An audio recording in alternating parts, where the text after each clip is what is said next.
ela é um tesouro vivo, porque ela mexe diretamente com a imaginação da criança, que está em formação. Pegando a fala do grupo anterior, de educação infantil, pegando a fala da Michele, que é a base de toda a educação, entra a literatura surda. E aí, falando, a Michele trouxe o que é fala e o que é escuta.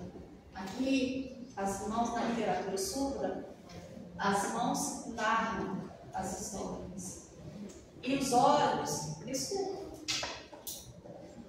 E as histórias, como é o conteúdo rizomático, as histórias elas brotam da experiência.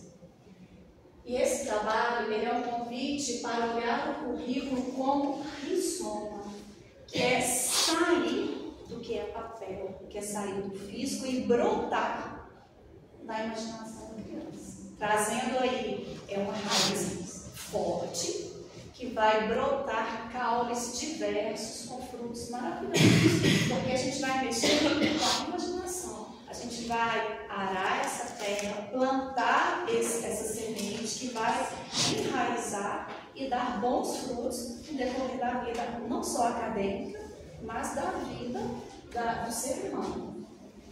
Viver a literatura surda como presença e não só como físico. É sentir. E sentir a Libras como arte que transforma. Porque os olhos escutam e a criança ela pode se inspirar naqueles personagens de verdade. O Carlos vai apresentar a proposta do livro que nós trouxemos, mas antes dele apresentar essa construção, eu vou falar sobre como que essa história surgiu, como essa história foi criada. O professor Wendel pediu uma atividade em que nós tínhamos que fazer uma adaptação de um conto. Marina e eu pensamos em não adaptar, mas inspirar. E bateu. A nossa sintonia conversou e casou assim, foi um olhar. A gente olhou e um já disse para o outro que já sentiu. E a gente nem construiu, dialogou, não. Uma foi falando, foi completando a história, que é a inspiração, né? A menina do Vida do Laço de Fita, de Ana Maria Machado, acho que é esse nome dela. Nós colocamos a menina que sabia sinalizar rápido. Que o coelho se inspira na menina. E a menina, ela vive a Libras, ela é o ouvinte, mas ela é bilíngue, natural. Ela vai se inspirando ali, ela vai conversando, finalizando, porque brotou do rizoma, da família dela. E aí a gente conseguiu trazer isso como uma inspiração. Aí eu vou pedir o Carlos para poder apresentar o livro que a gente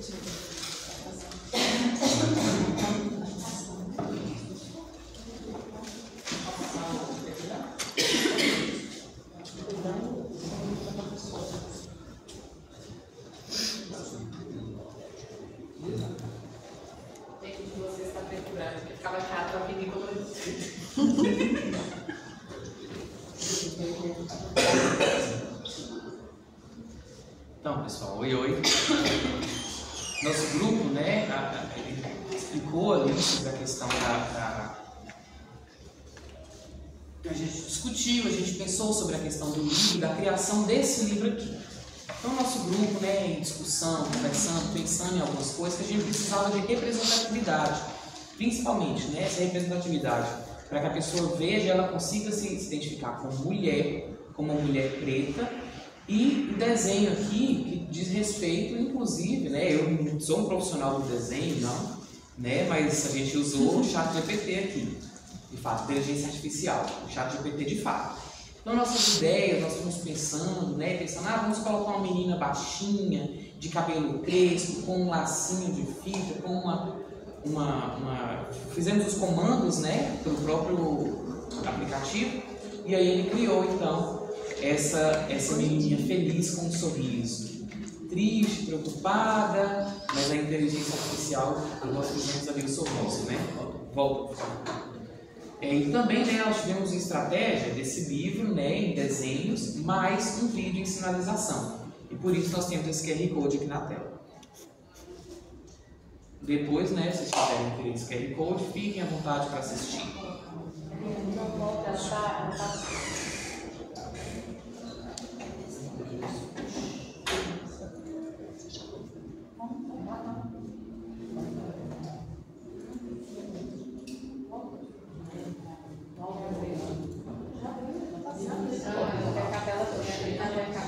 Da ESC.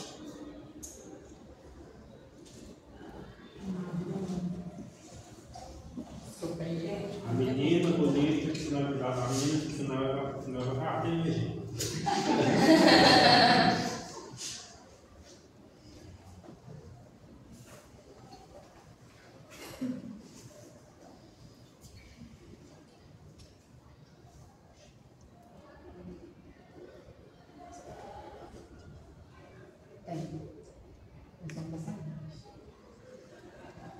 Gente, quando vocês forem ver, tem áudio também, tá?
Então, gente, fiquei comentando rapidinho, né?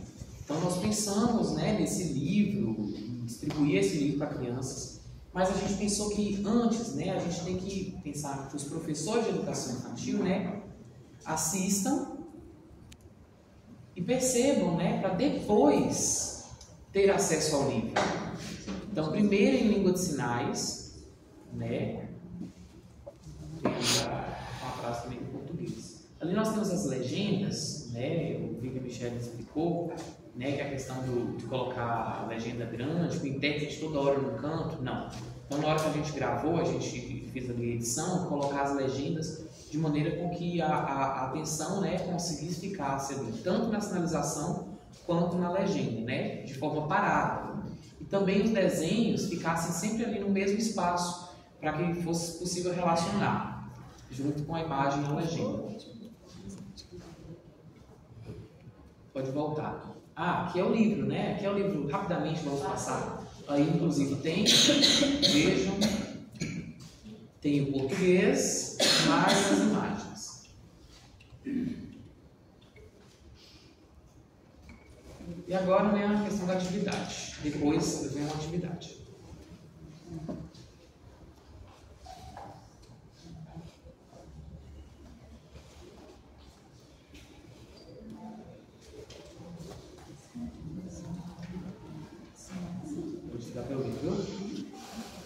Então, pessoal, a gente planejou, né, essa aula pensando neste livro, que é ali para um período de 1º a 3º ano, que é um período de alfabetização. E é um período crítico, né, o famoso período crítico. Então, Então nós temos que aproveitar esse período para promover, estimular a imaginação das crianças. Então a minha proposta diz respeito ali às crianças do primeiro ano, né? Que o professor apresente ali a língua de sinais, mostre o livro em língua de sinais. Então as crianças às vezes não conseguem ler, né? Mas ela vê o desenho, vê os formatos, as imagens, né?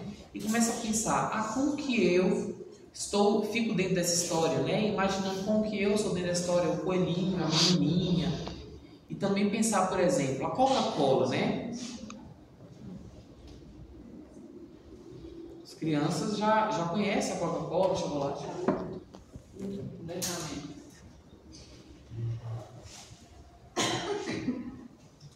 Chocolate, né? Ali dá para perceber, fica mais fácil de perceber. Então não é uma imagem como se fosse de outra pessoa, de outra realidade, mas sim para que ela consiga identificar seu próprio dia a dia, o café, a Coca-Cola, o chocolate. A gente sabe, né, gente? Tem muita gente que às vezes está viciada em café. A nossa proposta diz respeito, né, à apresentação do livro, ouvir, né, no segundo ano das crianças já começam a produzir frases, né, no segundo ano. Já no terceiro ano, as crianças começam a criar os próprios livros, né? A gente vai esperar, depois a gente vai falar. Essa é a próxima colega. E aqui, né, essa proposta fala sobre a literatura surda, mas nós também podemos relacionar com o português, né? Ensino de história, ciência, geografia. Isso porque a literatura, né, a leitura literária, enriquece o vocabulário, contribui com a identificação de palavras, como por exemplo de Coca-Cola, né? E a pessoa lê a legenda coelho, né? E vai enriquecendo o vocabulário da criança. E isso também fala sobre a saúde, né? Para evitar o excesso de coca, evitar muito chocolate, evitar o café, né? Porque às vezes a criança tem que ter essa consciência também. Então, por exemplo, se a gente fosse pensar em história e geografia, o que a gente vai falar?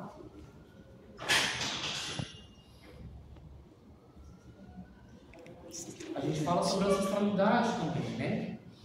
Que busca a ancestralidade familiar. Isso porque o livro fala que a vovó daquela criança sinalizava, né? E as crianças surdas conheciam, não conheciam. Então, elas resgatam, na verdade, a ancestralidade, né? Familiar, passado daquele povo. Geografia diz respeito ao lugar de convívio, né? Qual é o meu lugar no mundo?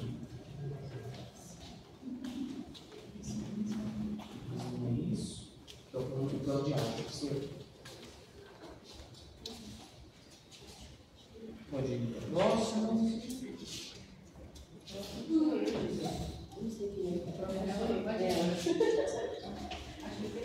Vai mais de lá, vai mais de lá. Josi.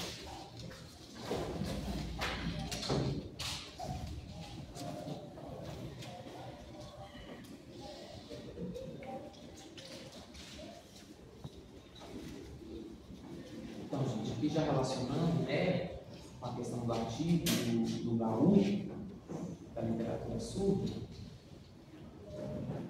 nós pensamos, né, em relação ao trabalho,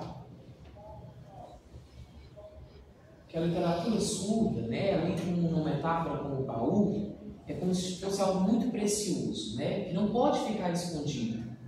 Isso tem que ser distribuído para as crianças, né, esse tesouro dentro do baú. Então, essa proposta de educação de literatura surda tem um foco, de fato, em pessoas surdas, né?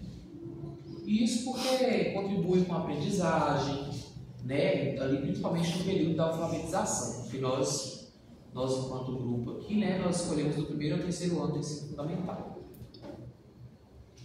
Então, isso mostra, né, contribui com a criatividade, né? Porque a vida da criança é visual. Então ela vai aprendendo ali a literatura também de maneira visual. Pode passar por uma vez.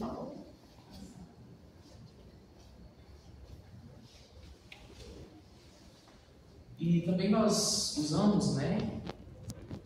Nós pensamos que o professor pode usar os materiais, né, para mostrar para as crianças surdas um caminho a se seguir, né, para que as crianças possam aprender e seguir de fato, nossa, eu também posso produzir literatura, né? Eu posso expressar, eu posso criar, inventar histórias. E isso contribui muito com a imaginação das crianças. E o professor, né, então vai acompanhar ali dentro de sala de aula.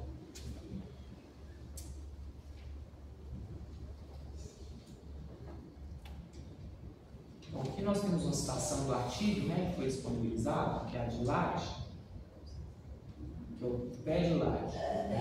Pé de Laje. Pé de Laje. Chave.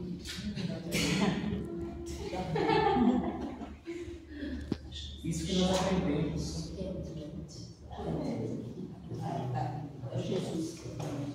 Nós aprendemos com o professor Charlie, ele ensinou isso pra gente. Então, lembrou aqui. Muito bem, continuando. Falava ali da questão do período, né? O período do oralismo. A gente percebe que as crianças, né, a criatividade das crianças, a imaginação delas está muito prejudicada. Então, não daria para a gente pensar nessa sala de aula, né, em surdos que tivessem a sua criatividade promovida. Então, porque eles tinham contato com a literatura ouvinte, mas e o contato com a literatura surda? Era faltante, né? Existia ali uma relação de desequilíbrio de fato, de carência de literatura surda. Então, isso de fato é um texto antigo, mas dá para a gente relacionar com a realidade de hoje, sim. Então, quando